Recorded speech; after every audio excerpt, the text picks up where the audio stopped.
Welcome to my channel. Don't forget to like and subscribe. It was impossible for the alien princess to have children, but the human man gave her an heir.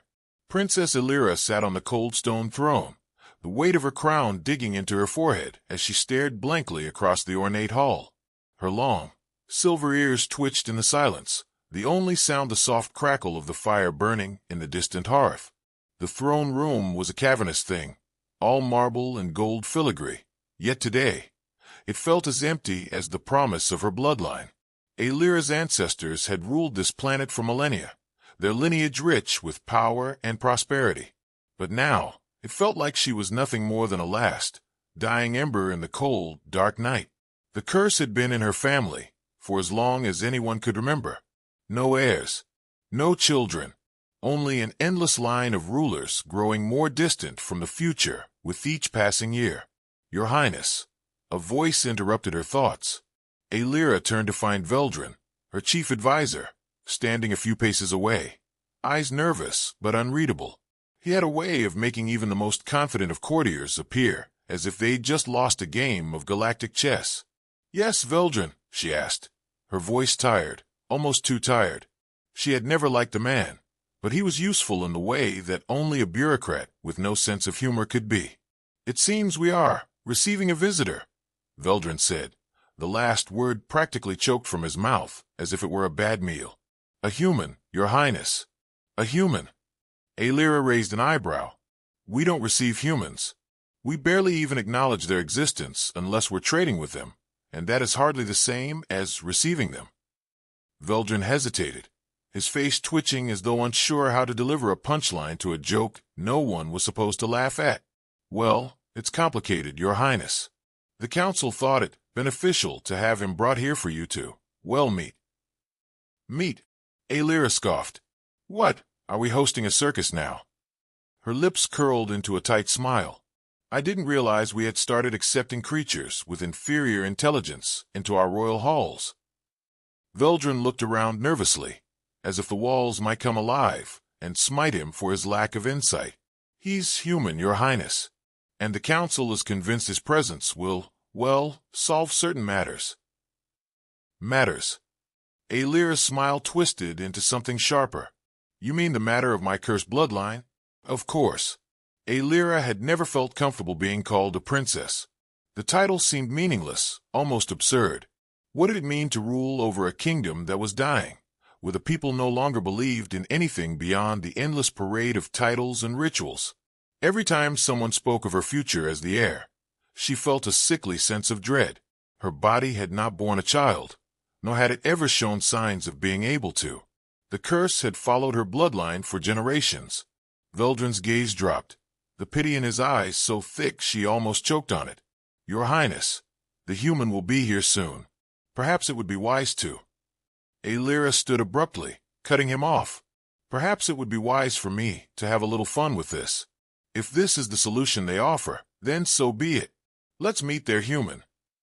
Veldrin opened his mouth, likely to say something about protocol, but Aelira was already striding out of the room, her gown trailing behind her like a comet's tail. The halls of the palace were vast and glittering, their marble floors shining beneath her. Guards stood stiff and silent along the walls, their expressions unreadable. There was no joy left in the palace anymore, no laughter.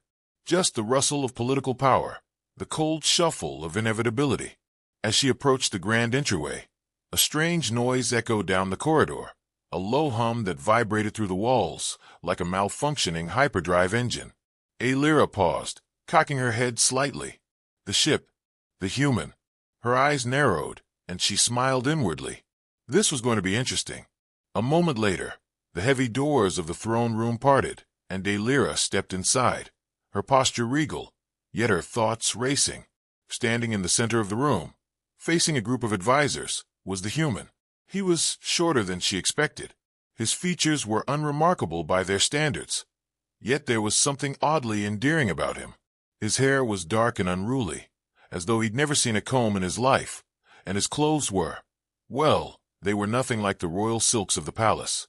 They were worn simple, and his eyes, despite everything, despite the overwhelming tension in the room, they were kind. And somehow, Aelira couldn't remember the last time anyone had looked at her that way. "Your Highness," the human said, his voice rich with an accent she couldn't quite place. But the words were soft, respectful. "I hope I'm not interrupting." Aelira tilted her head. "Interrupting? Not at all. You've only just made the grand entrance of a lifetime, little human. I'm surprised the walls haven't started shaking in fear." The human blinked, looking momentarily puzzled, before a small grin tugged at the corner of his mouth. "Is that a joke? I didn't know you people had humor. Or ears that long, for that matter." The courtiers around them stiffened at the mention of her ears, which, if she were being honest, were slightly too large for her liking. But she was hardly one to let the comment go unchecked. "Oh, you noticed?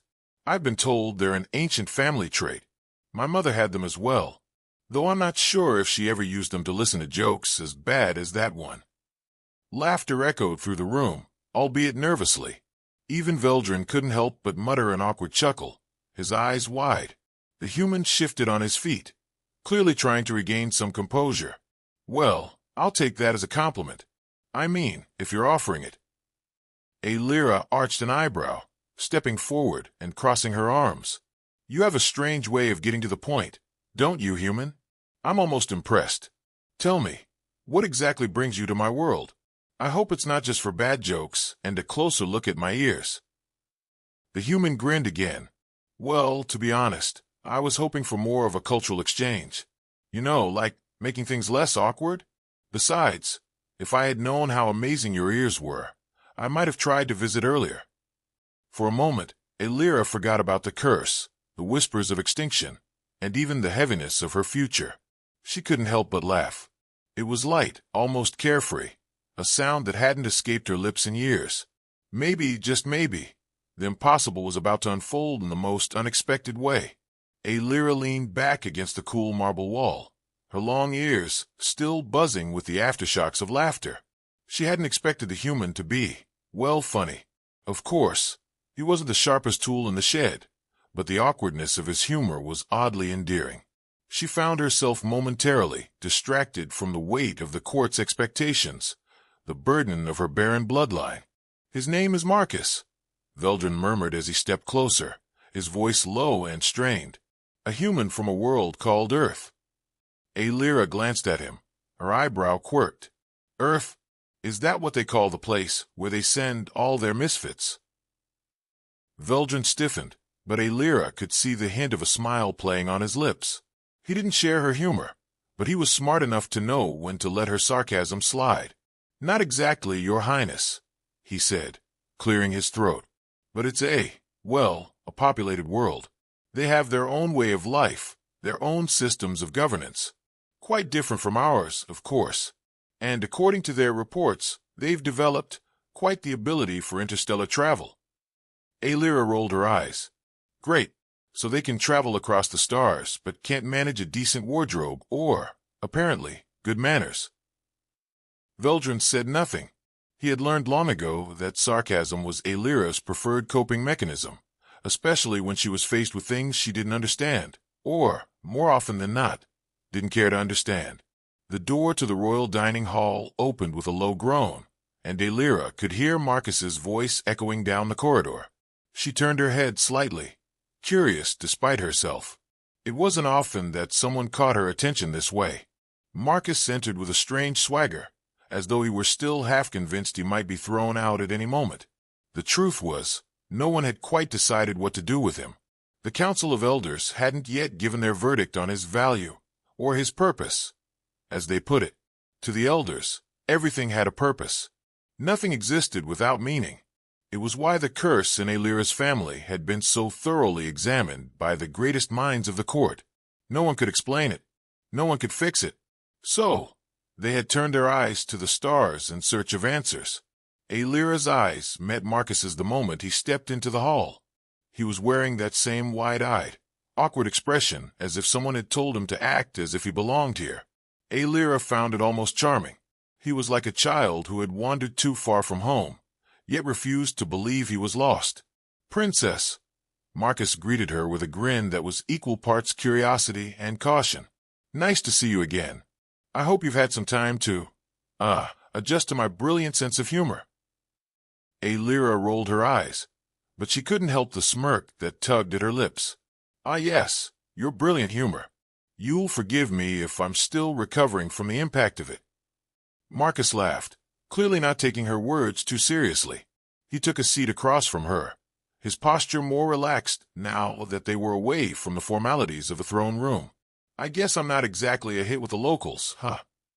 "No," Aelira replied dryly, "but I'm sure the guards are secretly enjoying the free entertainment." He raised an eyebrow, clearly intrigued. "Guards, huh? You guys have a whole team of people standing around while you eat?" "Of course," Aelira said.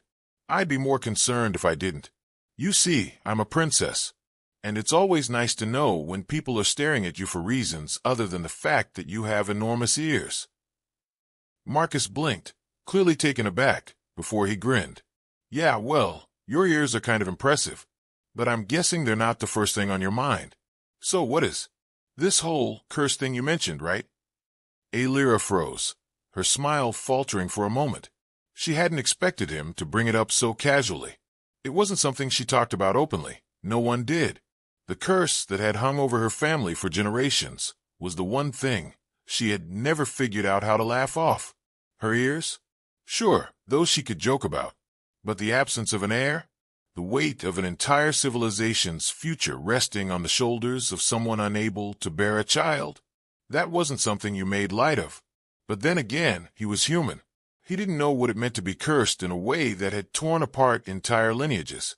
He didn't understand the fear and shame that came with the knowledge that one day the royal bloodline would simply end. "You have to understand," Aelira began slowly, her voice quieter now. "For centuries, my family's line has been barren. It's not just some bad luck. It's a curse, and I'm its last heir." Marcus's expression shifted, softening. "That sounds terrible.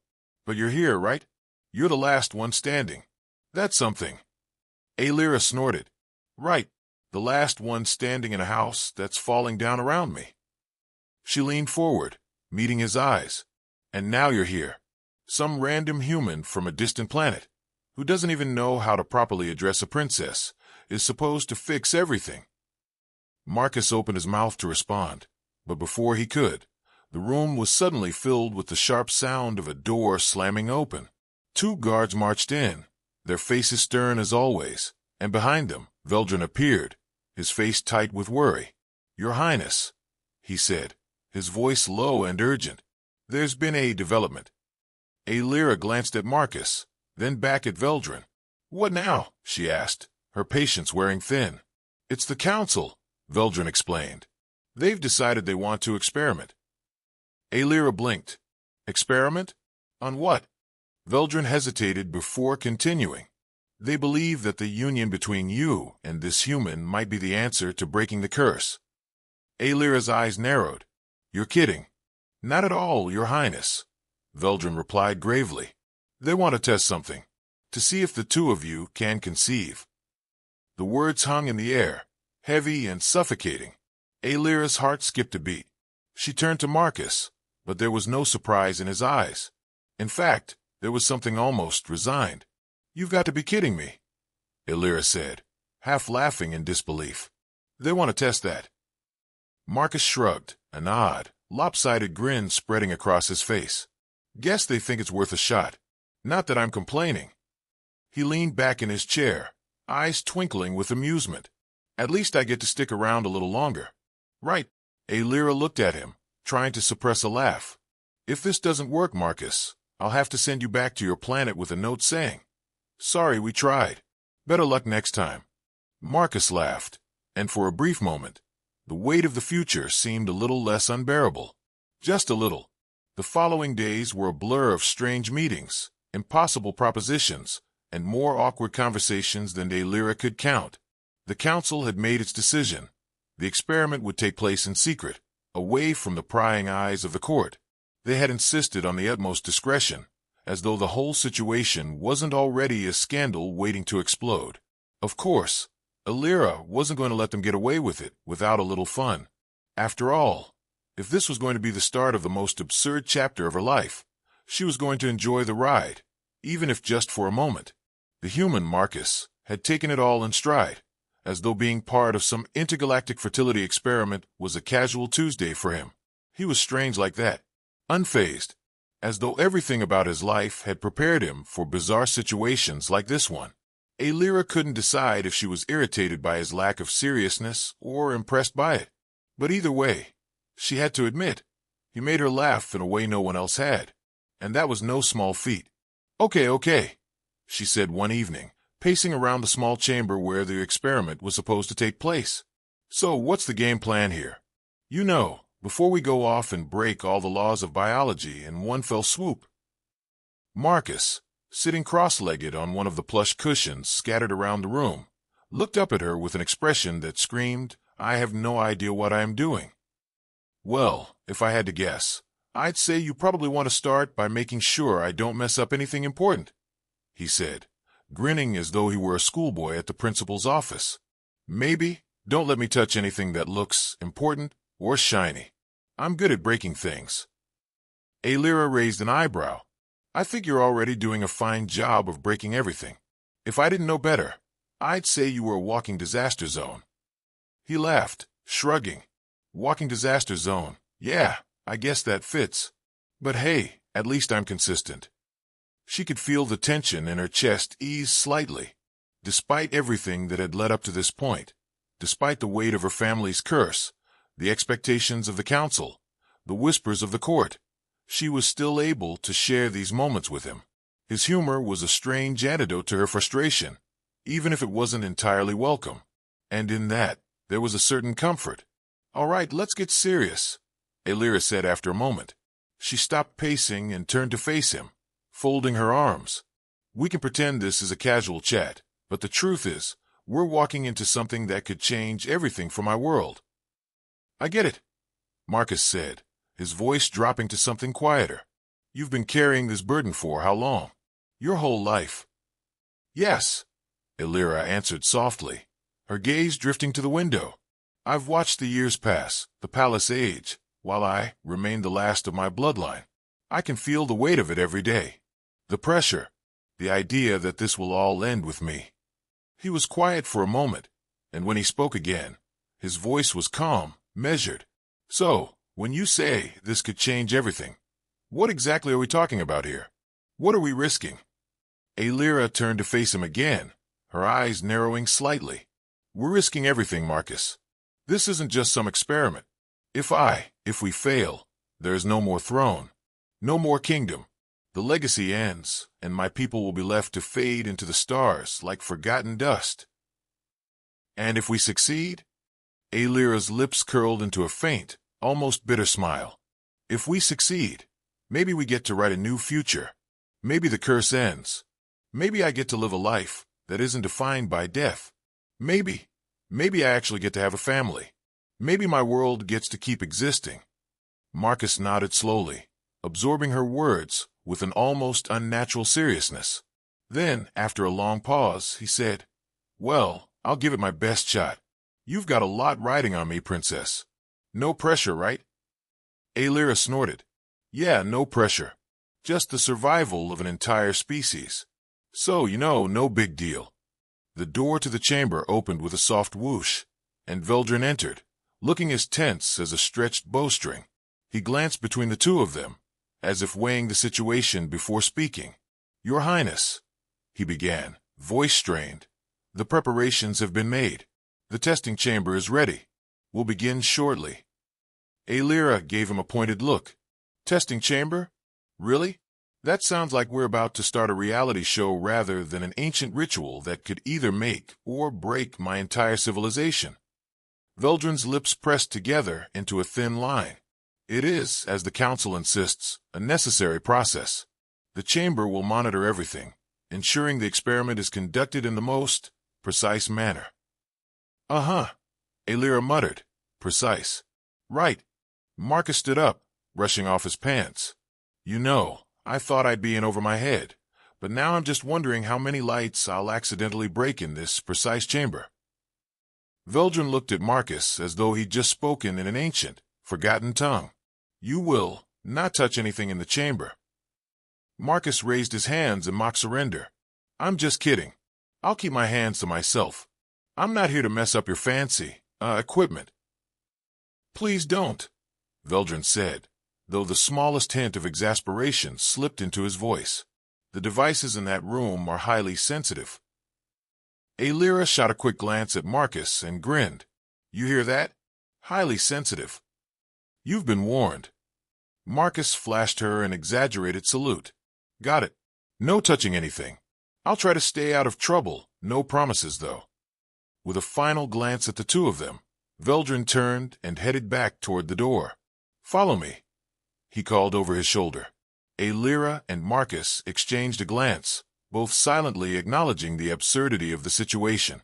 The weight of her family's curse hung between them, thick and suffocating. But for just a moment, the air between them was lighter. The human had a way of making her forget, if only briefly, about everything else. Ready? She asked, her tone deliberately casual. Born ready, Marcus replied with a grin. Let's go break some ancient alien rules, shall we? Aelira smirked, then followed him out of the room. She knew that whatever happened in the chamber, whatever impossible result came from the coming moments, it would change everything. But what if, just once, it was a change for the better? In a world full of curses, a little bit of laughter couldn't hurt.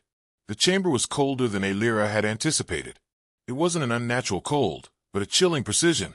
Everything inside was too perfect, too sharp, as though it had been designed by a race that didn't believe in things like warmth or comfort. The walls were a smooth, silvery metal that reflected the faint glow of the overhead lights in endless, sterile patterns. In the center, an array of consoles hummed softly, their glowing symbols shifting in ways that Aelira could barely begin to comprehend. This was far beyond anything her people had ever seen. In fact, if someone had told her that they were standing on the surface of another planet, she might have believed it. Right so, this is where the magic happens? Marcus asked, looking around as if trying to make sense of the sleek, alien equipment. He'd been quiet on the way here, his usual sense of humor swallowed up by the sheer absurdity of the situation. Aelira couldn't help herself. This is the only chamber I know of where people can get pregnant by accident and still end up with a bunch of blinking lights telling you you're doing it wrong. Marcus turned to her, mouth slightly agape. Wait, people can get pregnant in here. Well, the rumor is that the chamber can somehow detect life, or rather, the possibility of life, like some sort of cosmic fertility clinic, she replied dryly. But no one really knows. The council didn't exactly draw a roadmap for us. Marcus glanced at her, and then at the walls, which seemed to pulse ever so faintly, almost as if they were alive. Great, a fertility clinic with glowing walls and gadgets that probably do things I don't want to know about. Aelira chuckled. Exactly. One wrong button, and the next thing you know, the palace is filled with triplets. You'd think they'd have warned us. They were both still standing just inside the chamber's entryway, as though waiting for some sign that it was okay to proceed.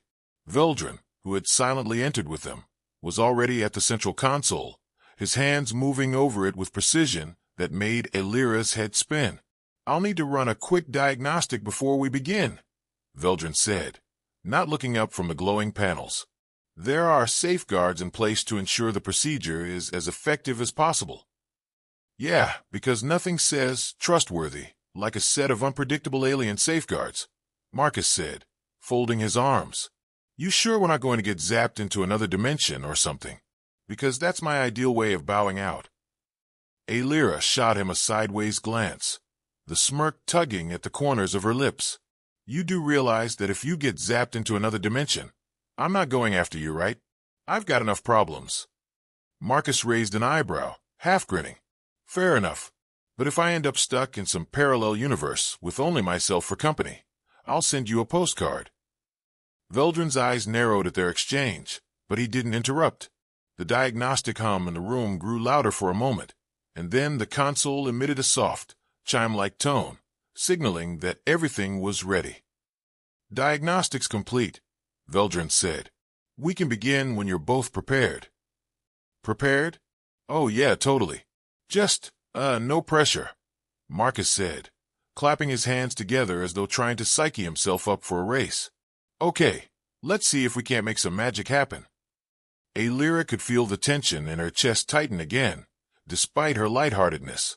I'm not expecting miracles, Marcus, she said quietly. If this fails, I'll have failed them all. I'll have failed my people, my ancestors. The pressure is unimaginable. Marcus met her gaze, his usual joking demeanor slipping for just a second. Hey, you're not doing this alone. I might be the guy who doesn't know how to press the right button half the time, but if we're doing this together, then I'm with you all the way. No matter what happens, we've got this. For a moment, the weight of her family's curse seemed to lift, if only slightly. She didn't feel alone in the way she had for so long. Marcus wasn't just here for the experiment. He was here for her, in a way no one else had ever been. Thanks, she whispered. Veldrin cleared his throat, reminding them that they weren't alone in the room. If you're both ready, we can begin. With a final, shared look, Aelira and Marcus stepped toward the central platform. The room seemed to grow even colder as the devices around them activated with a series of clicks and hums. Aelira stood still, her heartbeat quickening. The air around them shimmered, a thin field of energy surrounding the platform like a translucent barrier. Don't worry. Veldrin's voice came through the static hum. This is all perfectly safe. The chamber is designed to monitor and assist the process, ensuring that all variables are accounted for. Yeah, I'm sure. Because nothing says safe like a room full of alien equipment that could probably blow up a star if it wanted to. Marcus muttered. Stop making me laugh, human, Aelira said, glancing over at him. I'm trying to take this seriously. Marcus smirked. Taking it seriously doesn't seem to be working. But okay, I'm focusing. Serious mode. Here we go. The platform began to vibrate gently, the field of energy intensifying. Small beams of light began to converge on the two of them, each one seemingly scanning, assessing, calculating. The console next to Veldrin flashed a series of symbols, too fast for Aelira to understand, but he was nodding in satisfaction. We are aligning, Veldrin said. Prepare for Phase 1. What does that mean? Marcus asked, his voice slightly higher than usual. It means nothing's going to explode, unless we really mess up, Aelira quipped, trying to ease the tension. A series of lights on the platform shifted color, glowing brighter, and then the air seemed to thrum.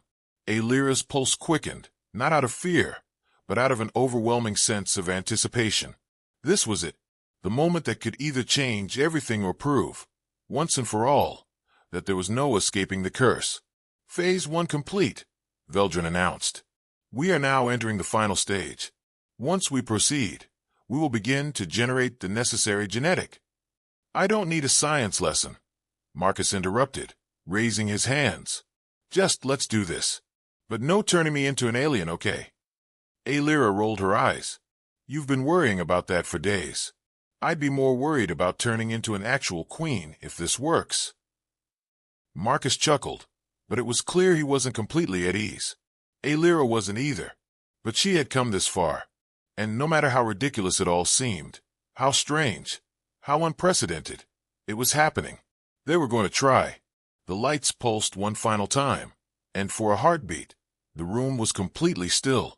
And then, a sudden flash of light, a sound like 1,000 tiny bells ringing, and then silence. Aelira froze, her heart hammering in her chest. She looked at Marcus. His face was as unreadable as hers felt, but it was in that silence that she knew it had worked.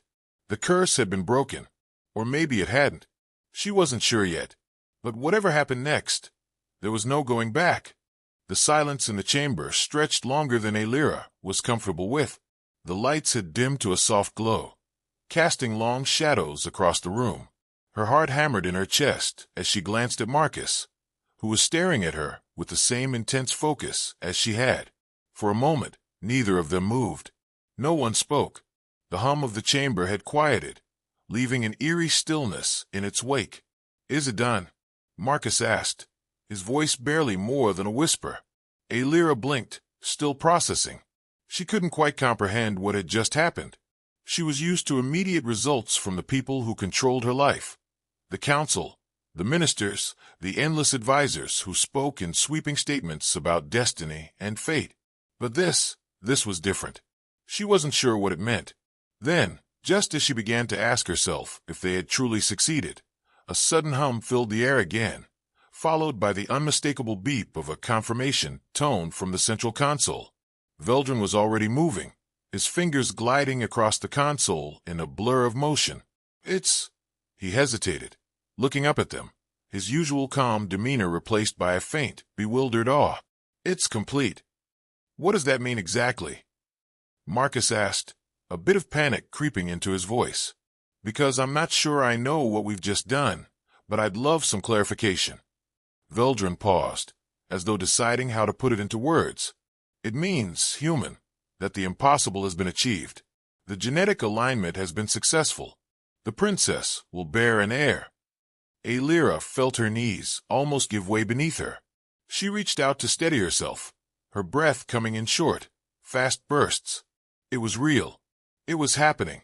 Her stomach churned, not with fear, but with a strange combination of relief and disbelief. Marcus, ever the cynic, still looked doubtful. Wait. Are we talking about, like, an heir into the heir to the throne sense, or more in the wow, I'm a dad sense? Aelira shot him a look, one that could have reduced a star to stardust. Both, I suppose. But please, don't refer to it as, wow, I'm a dad in front of the council. They're already freaking out enough, without you turning this into some sort of comedy show.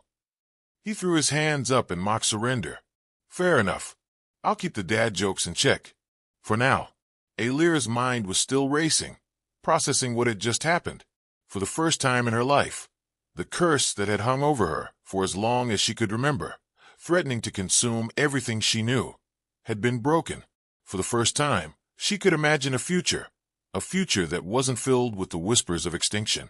She turned toward Veldrin, whose eyes were no longer cold and calculating.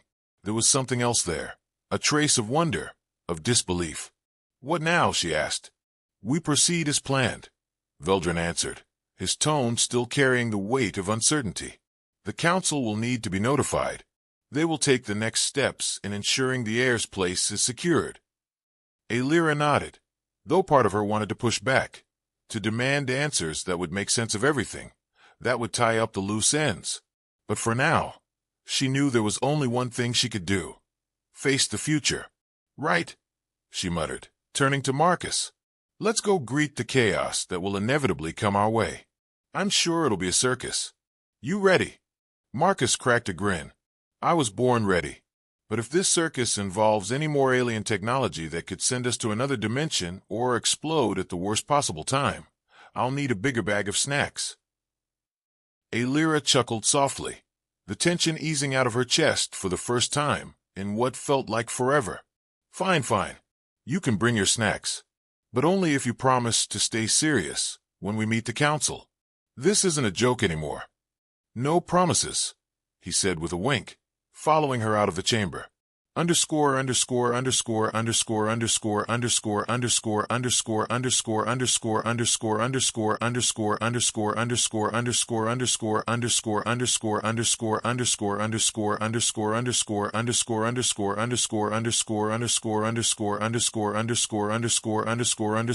Underscore. The council chambers were as grand as ever, designed to impress, to overwhelm, to remind everyone present of the vast power contained within these cold, imposing walls. As they entered, all eyes turned toward Aelira, as if waiting for a grand announcement. For a moment, she felt like a showpiece, an object on display. But then she realized this was her moment. She wasn't just the princess anymore. She wasn't just the last hope. She was something more. She straightened her shoulders, taking a deep breath, and walked to the center of the room. Behind her, Marcus remained a silent presence, as if to say, whatever happens, I've got your back. And that was enough. The elder counselor, Tarek, stood first. Princess Aelira, he began, his voice heavy with both formality and an undercurrent of something deeper, something like awe, or maybe fear. We have waited for this moment for centuries. The future of your people, our people, rests on the success of this child. Her heart thudded in her chest.